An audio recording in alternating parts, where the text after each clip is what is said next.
Bonjour à toutes et à tous et bienvenue dans ce 54e Eco Weekend. Le mois d'octobre se termine sur de nouveaux records pour les principaux indices actions, effaçant les secousses que nous avons rencontrées en septembre, comme vous le voyez sur le graphique du S&P 500 qui apparaît à l'écran. Et en ce dernier jour du mois, nous recevons également des statistiques économiques fort intéressantes. Alors si fin septembre, nous nous réjouissions des données de l'inflation, qui marquaient un arrêt dans leur hausse vertigineuse, nous devons constater à présent qu'ici fin octobre, la hausse des prix est à nouveau en accélération. Et cela alors que les données d'activité, le PIB européen, confirment le ralentissement de la croissance, tout en restant à des niveaux très appréciables, un peu à l'image de la Chine la semaine passée. C'est donc poussé par les résultats bénéficiaires au troisième trimestre qui ont déferlé cette semaine que les investisseurs ont maintenu leur optimisme dans les actions.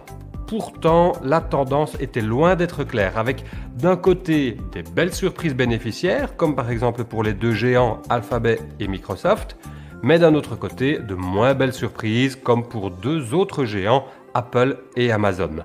Vous l'aurez remarqué, c'était la semaine des annonces des grands noms du secteur technologique. Et à ce constat d'incertitude, il faut ajouter que les perspectives futures s'assombrissent au vu des difficultés logistiques et de recrutement, comme je vous en parle maintenant chaque semaine depuis des mois. Ainsi, par exemple, Amazon devrait engager pas moins de 300 000 personnes pour faire face à la hausse de commandes en période de fête. La firme octroie donc à présent des bonus à la signature d'un contrat de travail. Le pas vers une inflation auto-entretenue par la hausse des salaires est donc à moitié franchi. Alors, avec ce pas à moitié franchi, on peut conclure au vu des performances de la semaine que les investisseurs se sont montrés confiants sur l'issue de la réunion de la Fed mercredi prochain.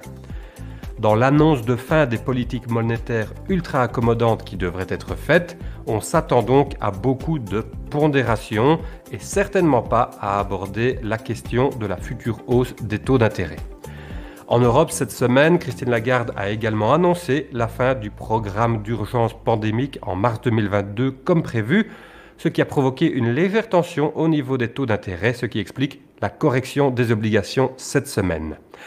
De leur côté, le pétrole et l'or se sont ajustés à la progression du dollar qui a réalisé sa plus forte hausse vis-à-vis de l'euro depuis le mois de juin ce vendredi, en anticipation de la diminution des injections monétaires de la Fed, ce qui devrait stimuler le dollar, et cela alors que la zone euro de son côté poursuivra encore quelques mois ses injections de liquidités.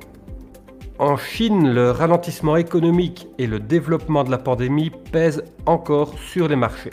Par contre, les déboires d'Evergrande ont l'air sous contrôle puisque un deuxième remboursement a à nouveau été effectué juste avant la fin du délai de grâce qui précède la faillite.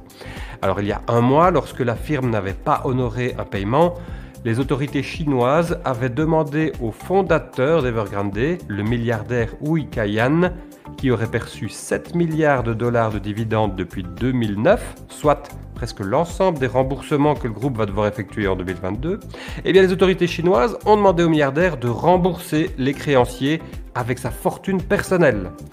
Alors, impliquer les patrons personnellement en cas de difficultés financières de leur entreprise, voilà une stratégie qui devrait donner des idées aux responsables politiques européens. Dans l'attente de la conférence des Nations Unies sur le climat qui se tiendra à Glasgow la semaine prochaine, les titres éthiques ont la cote, comme en témoigne l'évolution du tracker Clean Energy qui apparaît à l'écran. Voilà encore une actualité qui devrait animer ce billet la semaine prochaine. Et d'ici là, puisque cet Eco Weekend est déjà fini, je vous donne rendez-vous le week-end prochain. Je vous souhaite une agréable semaine et un excellent week-end.